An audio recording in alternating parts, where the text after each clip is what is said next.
back, guys. Now we will dig into this chapter. Normally I do live reaction videos, but I was too busy this week, so we'll be doing this One Piece chapter review instead. Now, you will get my take on this chapter. Make yourselves comfortable. I believe this is going to be an interesting ride. So this chapter 928 is introducing Komurasaki the Oiran.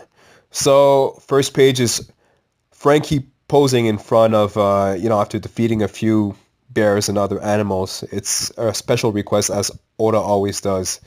And as we get onto this chapter, you see we're first introduced to the old man who Luffy saved last chapter. His name is Hyo, and he thanks Luffy for saving him. And basically, Luffy gives him a whole bunch of tickets, telling him to buy as much food as he wants.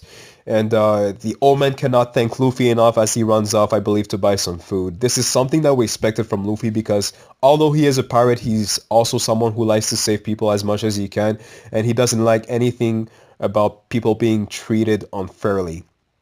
Now, the next thing that we see is the ninja Raizo, which kind of surprised me because I thought that it would at least take a few chapters before he could get to Luffy, and we would perhaps follow him through his quest and obstacles to finally get to him, and until he finally does so. But no, that wasn't the case.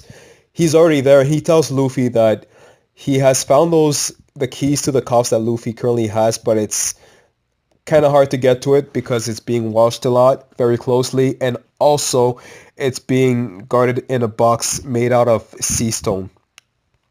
So basically, Luffy says that, okay, he says hi and he just minds his own business as Raizo tries to find a solution. The next thing that we see is Caribou, who notices Luffy and tries to get Luffy to work with him. Basically, he believes that his wits and his knowledge for being at the prison for so long would benefit Luffy, whereas Luffy's strength would also benefit him.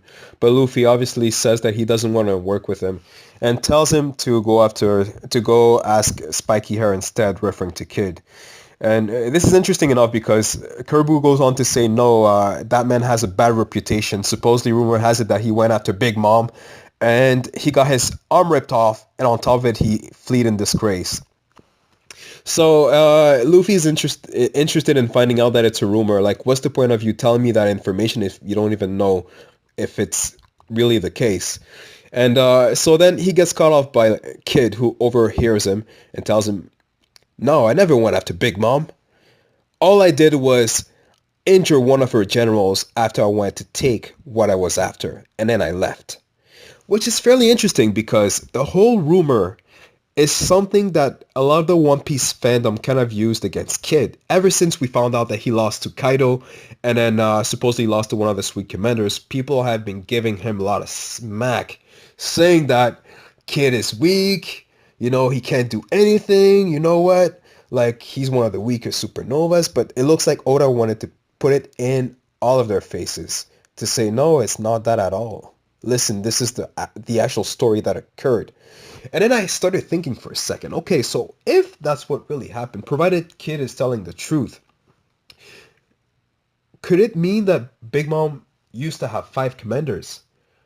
And then, Kid beat one, so she was left with 4, and then Uruj beat another one, and then left with 3, and then Luffy beat another one, and then left with 2. But no, then I thought about it for another second, and I realized that it's something else.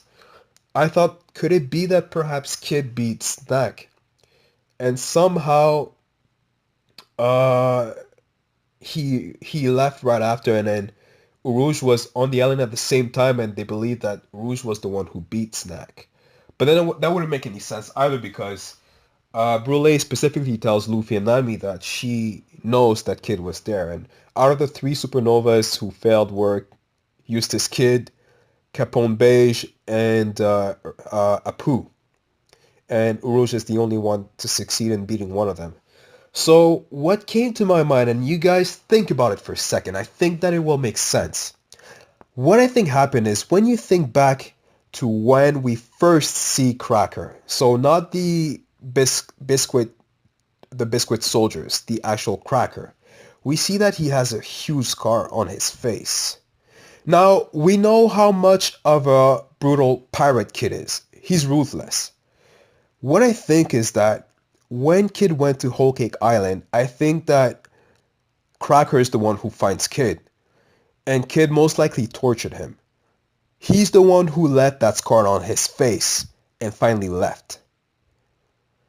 That brings so many different, when you think about it, that changed the whole landscape of what the kid character is like. People thought that he was weak. If he's actually the one who injured Cracker, that could also be the reason why Cracker is so afraid of basically getting damaged, or he's basically afraid of pain, which would basically make Kid at the same level as Luffy. And then he basically goes on to say that he lost his arm while fighting the Red Hair Pirates prior to ever entering the Whole Cake Island. Keep that in mind, guys. So he beat a sweet commander with one arm. And then this scene ends with Luffy and Kid arguing about who's going to be the one beating Kaido. They basically believe that they will be the ones to take down Kaido alone. So then we go on to the next scene. Basically, you see a whole bunch of old men waiting for Komurasaki, saying that they're going to kill her. So this is kind of strange. But then we get introduced to a flashback. We see that Komurasaki was using an old man for all his money. He thought that originally he'd be saving her by buying her away from the brothel so that they can live together happily and ever after. But what really happened is that she was using him until he had no more money, and then she lost all interest in him because there's no point, right? So this is kind of interesting because as I did my research on this is something that's been known through Japanese history. So basically, the Oirons were in charge of basically making their customers believe that they were in love with them so that they keep paying up until they had no more money. And keep in mind that the customers were not just anybody, because they needed a whole year's salary of a regular person's salary, basically, to be able to spend one night with one of the Oirons. And for Komurasaki, it's a bit different because she's actually a Taiyu, which is the highest level of an Oiron. And now, what we see is a parade introducing Komurasaki, and this is also something that's been known throughout history. It's something that really occurred back in the day in Yoshiwara. And usually, the people who take part of it, first there are people wearing masks. Fox masks specifically. Now, if you remember earlier in the Wano chapters, you see a female character wearing a fox mask playing an instrument. Well, this is what it's based on. And the mask itself is a Inari, and it symbolizes the patron of deity of Yoshiwara. And then other people who take part of the parade, there's people holding sticks, and they use it to clank on the street so that they can attract people's attention, so more crowd can gather. And then there's obviously the Kamuros. We got introduced to Otoko last chapter, and she's also a Kamuro.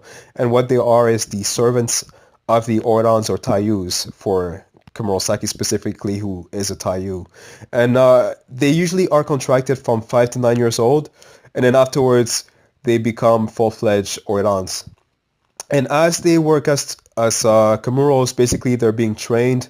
They follow the Oirons and Taiyu so that they know how to be. They know that they usually lie to their customers. So when customers approach the Kamuros, they usually ask questions that they can't ask the Oirons.